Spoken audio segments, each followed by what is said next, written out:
মৰিগাঁও জিলাৰ ইতিহাসত এক নতুন মাত্ৰা প্ৰদান কৰি লাহৰীঘাটত প্ৰথমবাৰৰ বাবে অনুষ্ঠিত হৈ গ'ল ব্যতিক্ৰমী চৌকা উৎসৱ। লাহৰীঘাট সমজিলা প্ৰশাসনৰ বিশেষ তৎপৰতাত আয়োজিত এই উৎসৱে অঞ্চলটোৰ লোক সংস্কৃতি আৰু থলুৱা পৰম্পৰাক এক নতুন পৰিচয় প্ৰদান কৰে। লাহৰীঘাটৰ এই বিশেষ অনুষ্ঠানটোৰ শুভ উদ্বোধন কৰে মৰিগাঁও জিলাৰ জিলা আয়ুক্ত অনামিকা তেওৱাৰীয়ে।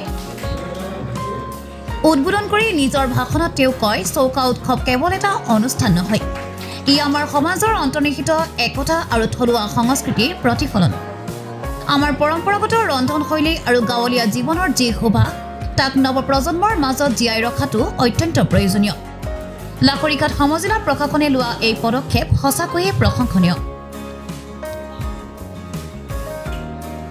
মই আহিছোঁ এটা নতুন ধৰণৰ ব্যতিক্ৰমী এটা পদক্ষেপ আমাৰ CDC শিল্পিকা তেখেতে লৈছে।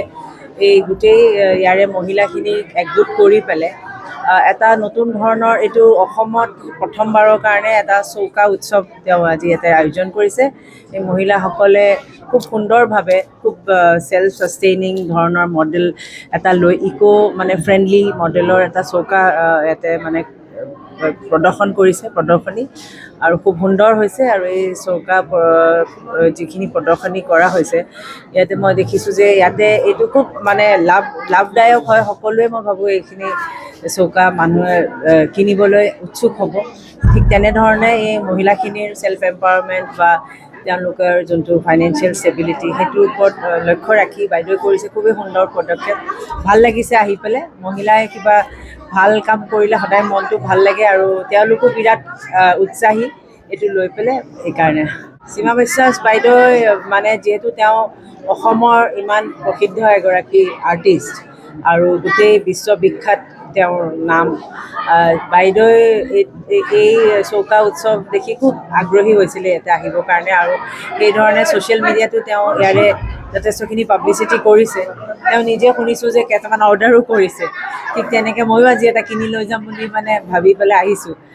মই ভাবোঁ যে লাহৰীঘাট অঞ্চলত এনেকুৱা নতুন নতুন ধৰণৰ যিখিনি কাৰ্য মানে ইয়াতে মহিলাসকলে লৈ আছে, উদ্যমী মহিলাসকলে, মোৰ ভাল লাগিছে। এইটো মানে এইটো যথেষ্টখিনি মানে জনপ্ৰিয় আজি চৌকা উৎসৱ হ'ব বুলি ভাবিছোঁ। সন্মানৰ মোৰ অতি শ্ৰদ্ধাৰ জিলা উপায়ুক্ত মহোদয়ক ধন্যবাদ জনাইছোঁ। বাইদেউ সদায় আমাৰ কাৰণে এটা ইনস্পিৰেশ্যন। বাইদেউ সদায় আমাক গাইড কৰি থাকে। আৰু মই যেতিয়া প্ৰথমতে দেখিলোঁ যে ইয়াৰ মানুহখিনিয়ে চৌকা বনাই আছে কিন্তু কোনো ধৰণে আৰ্থিকভাৱে লাভৱান হ'ব পৰা নাই, তেতিয়া মই ভাবিলোঁ যে ইয়াক এটা প্ৰফেশ্যনেল ৰূপত গঢ় দিলে তেওঁলোকে স্বাৱলম্বী হোৱাৰ উপৰিও আৰ্থিকভাৱে তেওঁলোক যেতিয়া আগবাঢ়ি আহিব তেওঁলোকে বহুতখিনি চেল্ফ কনফিডেন্স গেইন কৰিব। গতিকে মই যিমান পাৰোঁ এতিয়া খুব সোনকালে বাইদেউৰ সহযোগত আমি এটা মাৰ্কেট ছেট মুকলি কৰি দিম আৰু এই চৌকা যাতে গোটেই ভাৰতৰ চুকে কোণে বিয়পি পৰে। আৰু আমাৰ গোটেই অসমৰ ভিতৰত লাহৰীঘাটত আজি প্ৰথমবাৰৰ বাবে অন্যান্য চৌকা মহোৎসৱৰ আয়োজন হৈছে। গতিকে মই অতি গৌৰৱান্বিত আৰু মই ইয়াতে সহায় সহযোগ কৰাৰ বাবে সকলোকে ধন্যবাদ জনাইছোঁ। আৰু মহিলাসকলক যোনখিনিয়ে এই চৌকাখিনি অতি কষ্ট কৰি বনালে তেওঁলোকক মই আন্তৰিক শুভেচ্ছা আৰু মোৰ সাংবাদিক সুধীবৃন্দক মই আন্তৰিক ধন্যবাদ জ্ঞাপন কৰিছোঁ। ইয়াতে 5 গৰাকী চৌকা নিৰ্মাণকাৰী আছে বৰ্তমান।